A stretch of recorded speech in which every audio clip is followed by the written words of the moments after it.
Hey, what's going on YouTube? This is Bear Brown. Thanks for coming to my garden channel today, where I'm here helping you grow something tasty. All right, in today's video, I'm so excited. I'm so ready.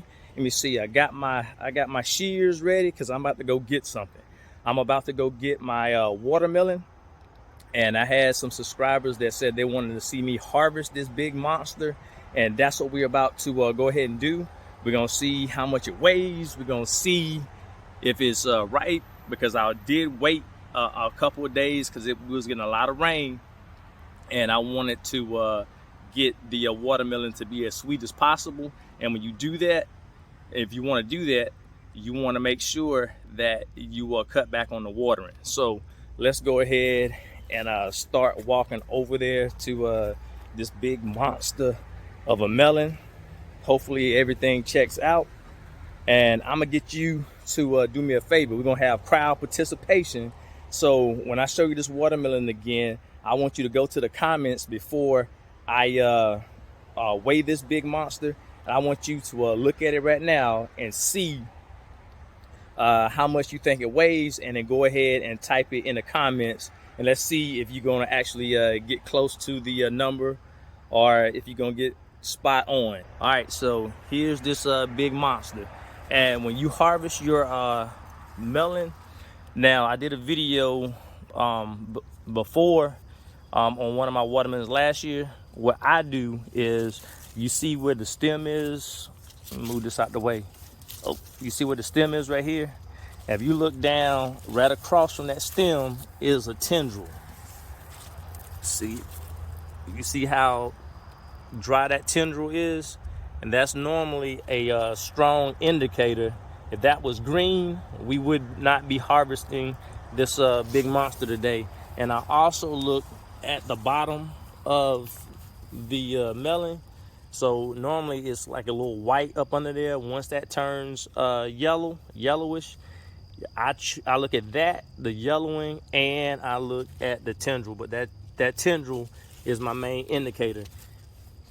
And I also know that if this melon takes about 90 days or so, if that tendril dries up well before, because I know some people have said, well, you can't always depend on that tendril.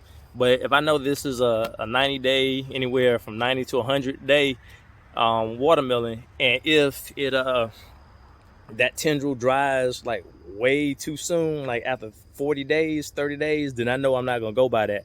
But I normally keep a close reminder of the date of like how many days, and then I look at that tendril. But I look at that tendril most 99.9% of the time, and I'm on the money. All right, so I'm gonna let you look at the watermelon again so you can see how big it is, and you can go ahead and drop that line in the comments. Let me go ahead and get my where are my shears? Oh, here we go. I'm so excited, I'm almost losing my equipment. All right, here we go. I'm about to cut the melon. Am I right or am I wrong? We about to find out. Here goes nothing. Oh, can't take it back. All right, let me set this down. Oh, I need help. I need help. All right, look at this thing. Oh my goodness. Woo! We about to eat. We about to eat. All right, let's go.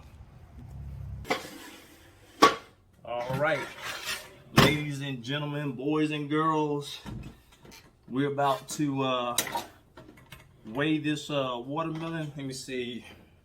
I don't know. I'm gonna go ahead and say this is probably about I'm gonna guess 32 pounds. I don't know. Ooh, I'm about to break the watermelon. All right, here we go. Ooh. I can get it on there.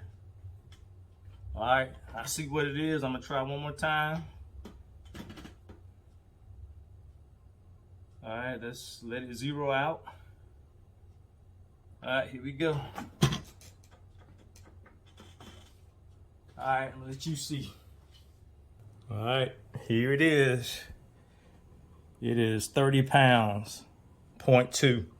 I know that was kind of quick. All right, so the watermelon, I was 2 pounds off. The watermelon weighs 30 pounds and 2 ounces. All right, so now we're about to go ahead and see what it looks like.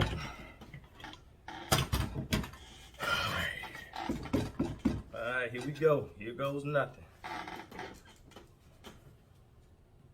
All right, we're gonna cut into it. I like that sound. And almost ready.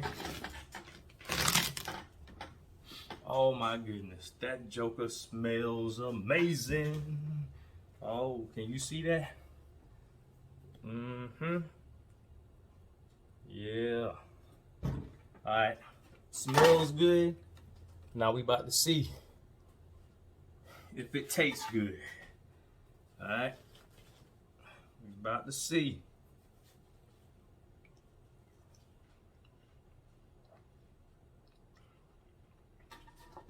Oh my goodness. Oh my goodness. This thing tastes amazing. Now I thought this was gonna be the tender orange, but I think the tender orange is right beside it now.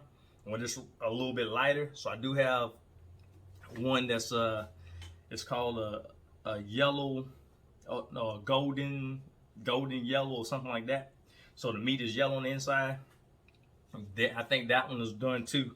So I'm gonna have to eat this one and then go grab that other one. But these are so sweet, so juicy. So once again, if you grow on watermelons, if you want it to be as sweet as possible, when it's time to be picked, make sure you stop watering it, and that's going to get the sugars to go and get the sweetest in this watermelon. And I waited when it was raining. I was like, I'm not gonna do it, not gonna do it. I'm gonna wait. We had about 3 to 5 days, maybe 6 days that we didn't have rain, and I pulled it. It was worth the wait. All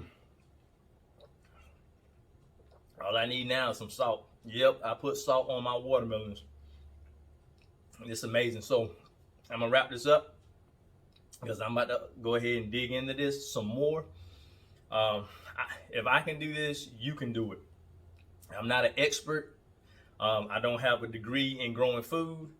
I'm just going out using the skills that I know, because I've been growing watermelons for a while now. And later on, after the growing season is over with, I do have a pocket where some of my watermelons are not getting real big like this. So I'm going to bring you along when it's time for me to clean that area up, and I'm going to show you what I'm going to do to get it ready for the next season. And I may even give that area a rest a little bit for next year and plant in a different area. But you can totally do this. It is well worth it. Tastes great. I know what's in it. I don't have any chemicals in my food out here. So just grow something. All right, this is Bear Brown. Thanks for coming to my garden channel, and I'll see you next time. All right, bye.